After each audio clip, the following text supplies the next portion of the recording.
Well, first of all, let me say good afternoon to members of the media, and since the first press conference the B.I.U. said in 2014, let me say Happy New Year to all of you. We have pleasant news today, and the reason why I said that is that we had a phone call from the general manager of Fairmont Hamilton Princess Hotel last week, Wednesday evening, to say that there were going to be some redundancies. And the redundancies were going to take place last week, Friday.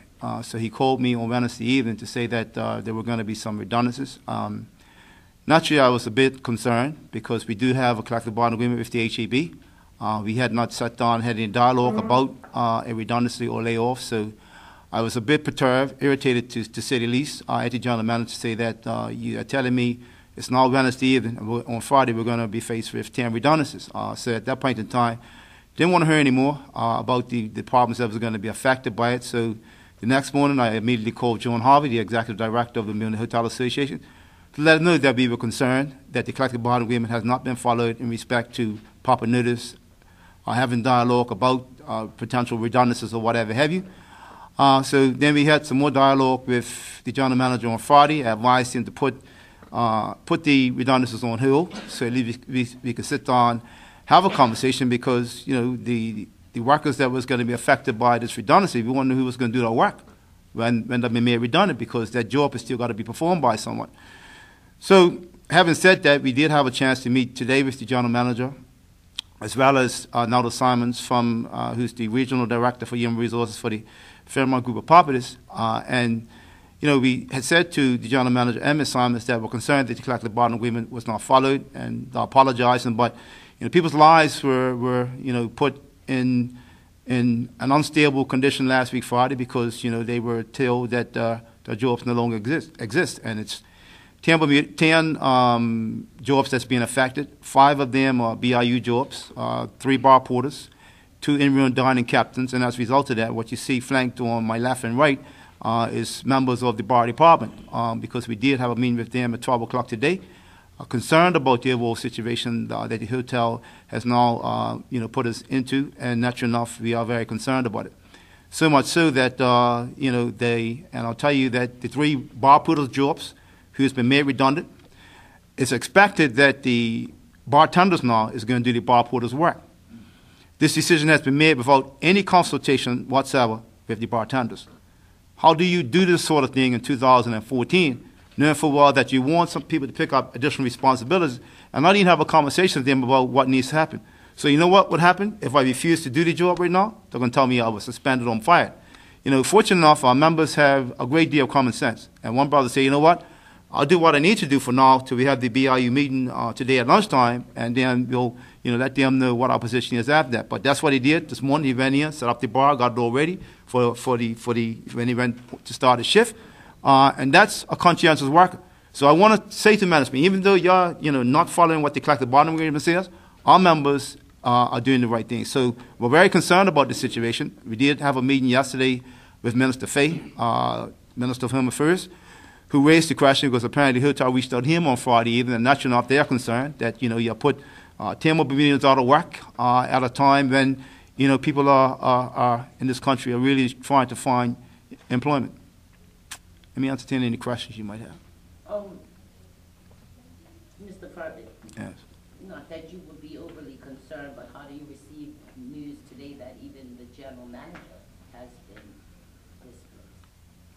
Well, my understanding is the general manager has not been displaced. What he said to, and I don't want to be telling any tales about the school, that he's not leaving the Fairmont group, he's leaving to go work for another Fairmont group. So it's not like it's been sacked and has not been, or not been offered another position within the Fairmont group of properties. My understanding is that he will continue to work for the Fairmont group of properties. At least that's what he told myself, the general secretary, and the organizer this morning. Okay, you said there were 5 BIU members, 3 bar porters, and 2 bartenders. 2 in-room dining captains. Okay, did they all work in Harley's or?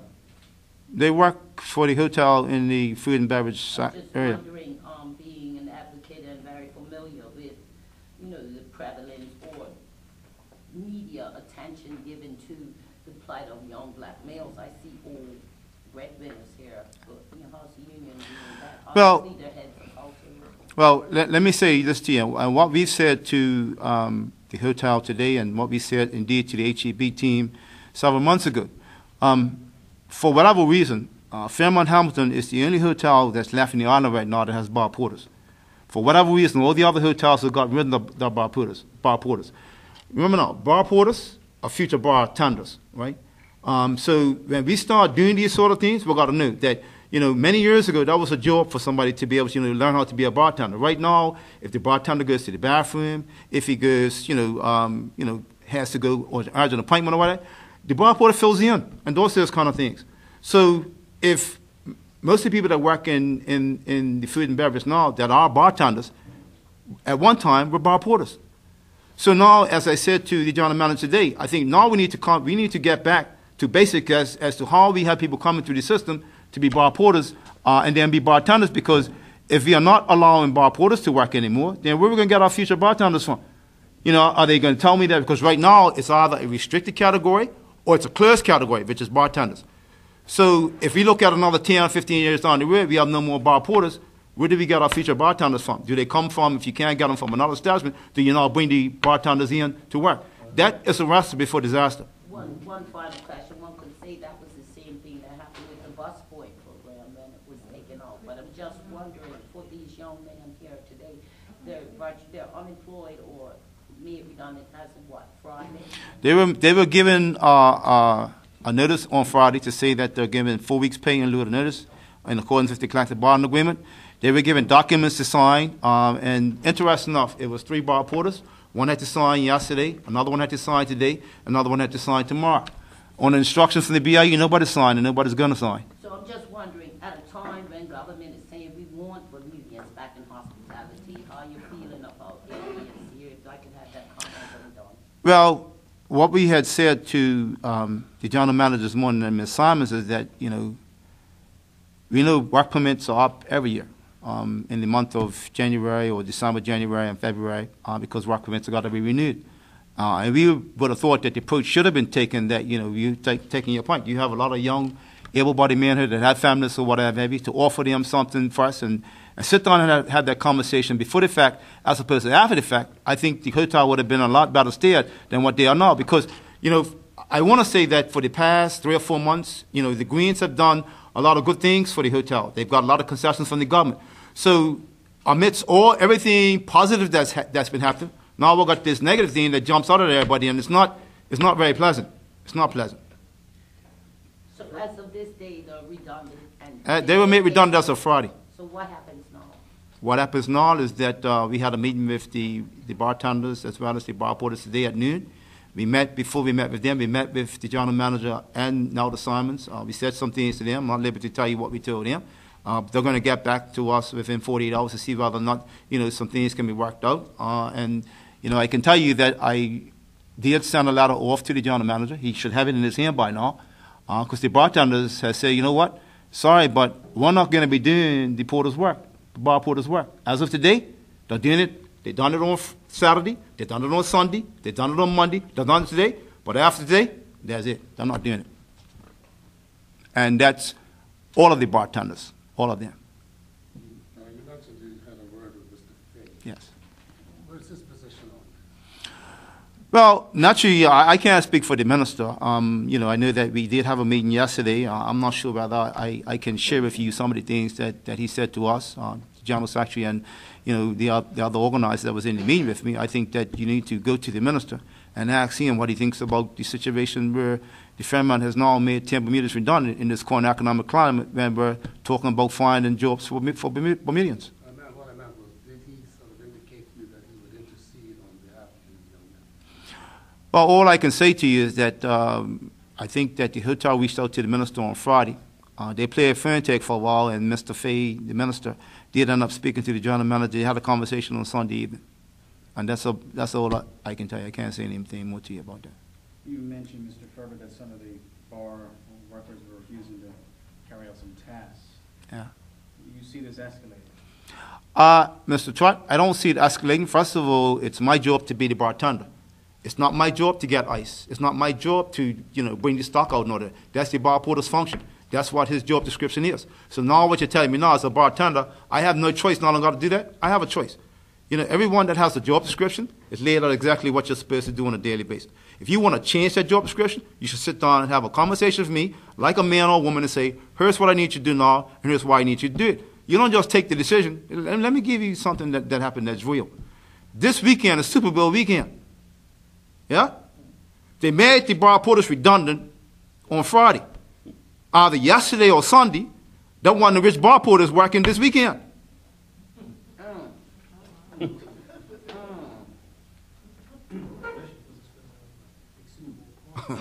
Anyway. So, One more question. sorry. You named 5 Yes. workers. Where are the other 5 workers working? I'm not sure. First of all, I take care of my members. They pay dues, and that's who I'm here to represent. How many Bermudians out of the 10? Well, I can tell you that whilst 5 of those members are BIU members, 4 of them are Bermudians, and 1 is a non-Bermudian. I do not know that much. Out of BIU? Out of the BIU membership, yes. The two in-room dining captains, 1 is a Bermudian and 1 is a non-Bermudian. And the 3 bar porters are all Bermudian. And they're young. So if I appear to be irritated, because a lot of people say that from time to time, I am irritated right now as to what happened to these 3 young men. Ultimately, the decision has been made by management. You may be upset. What would you like for them to do? Would you like an apology? Would you like reinstatement? I'd like for them to respect what is in this collective bargaining agreement. When we talk about, cooperating in good faith, when we talk about industrial relations, whilst I do understand you're going to manage your business for A, B, C, or D, when you have this collective bargaining agreement that's signed by both parties in good faith, and you make a decision like was made the other day where you're picking up the phone, calling the president of the union and saying, you know what, it's now Wednesday evening at 5:30. Here's what's going to happen Friday, which gives us about a day and a half's notice. We're going to have some redundancies, knowing full well that we're supposed to sit on and have consultation. That's inexcusable. If I now went out there to the hotel because and said to Mr. The management team, I've came out here, I've asked Chief Shop Steward to get all the workers in the auditorium and sit everybody down, or in the hall to sit everybody down. Why? Because of what you're doing on Wednesday. What would happen? I'll be irresponsible, right?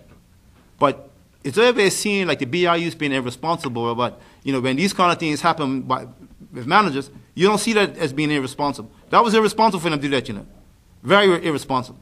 Knowing full well that we have a collective bargaining agreement, that notice should have been given because we would have sat down with them and said, well, who's going to do these guys' work? And as soon as they said the bartenders, have you spoken to the bartenders? No. Well, you're assuming that you're going to put these guys, make these guys run it, and you're assuming the bartenders are going to do their job. Well, don't be so presumptuous, because be careful what you ask for. Just a quick question. Sure. Are you able to tell us exactly what is in that agreement? Because you said that there was supposed to be a certain amount of time of notice. You had less than 48 hours. Can you give us an indication of what they should have done? Well, all I can say to you is that the collective bargaining agreement, under the Article 1, the purpose, it talks about, the parties. It mentions that, the union is responsible for the bargaining unit and for all other conditions of employment. So when you talk about the conditions of employment, and what I will do for you is to tell you, even on the management's rights, paragraph C on the management's rights, it makes it crystal clear to the employer what you actually should be doing. And it's clear, should have a question of an employee's status arise under the terms and conditions or any of the hotel's operations by the employer, operated by the employer, the matter may be submitted by grievance commencing at step 3. So it's all laid out there in black and white as to what they should be doing. Okay. And when it speaks about what the rules and responsibilities are for the agreement, the Article of Mutual Goodwill covers that in the first sentence, that we're supposed to cooperate in good faith and bargain in good faith. And to me, when you call somebody and give them a day's notice that you're going to have redundancy, that's not bargaining in good faith. So your whole thing is that they should have had a conversation with you first before deciding to have redundancy? Yeah, and I think now that I've had a chance to reflect, when you look at what the membership of the BIU has done for the hotel management team over the past 5 years or 4 years, where they came and asked us for these concessions about making sure we have a wage freeze and, and we're going back to the members to get that concession. And when you talk about, a 1.5% increase, and we're going to the members and get them to agree to that. And then recent, we went ahead and got the occupancy moved from 70% to 75%. All these things have been done to assist management. And we've been cooperating in good faith to get this stuff done. So maybe the management team thinks it's coming down on them too hard, but this is a major blunder that affects 5 livelihoods. And I'm saying 10 livelihoods, but 5 BIU members that we represent. Okay, lastly, just one more thing. Sure. You said that they were offered 4 weeks redundancy pay? 4 weeks pay in lieu of notice. Okay. That's what the agreement calls for. How many years total you guys have worked there? I got 10 in August. 10 years. How many you got? 5 years from 53 years full-time,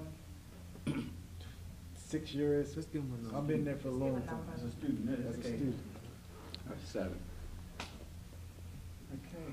So how do you feel knowing that the new owners of the Hamilton Princess were given with the hotel concessions act, that they were given certain concessions, and one of them was about Training. training in Bermuda and things? How do you feel with that, with regard to that?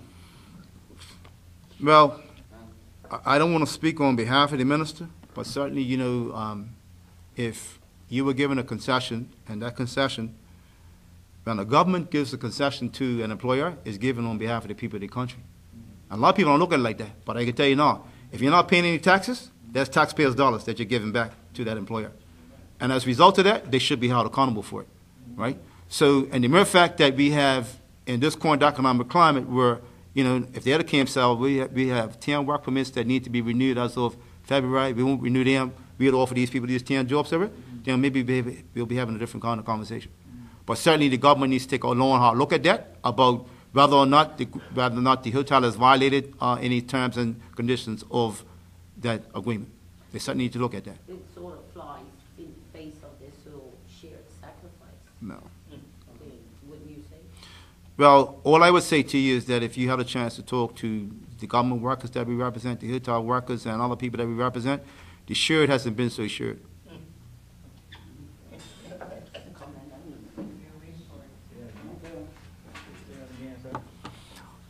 What was that? Make a statement again, yeah, the last part. All I can say is that when you look at, the BIU membership, government workers as well as hotel workers and other people that we represent, the shared sacrifice hasn't been so shared. I just would like, so as of this day, to the fathers up there, you're unemployed, what's your next course? Like with the job situation? But all I would say to you is that matter right now is in the BIU's hands, and we're going to take care of it. That's all it is. That's all I'm going to say.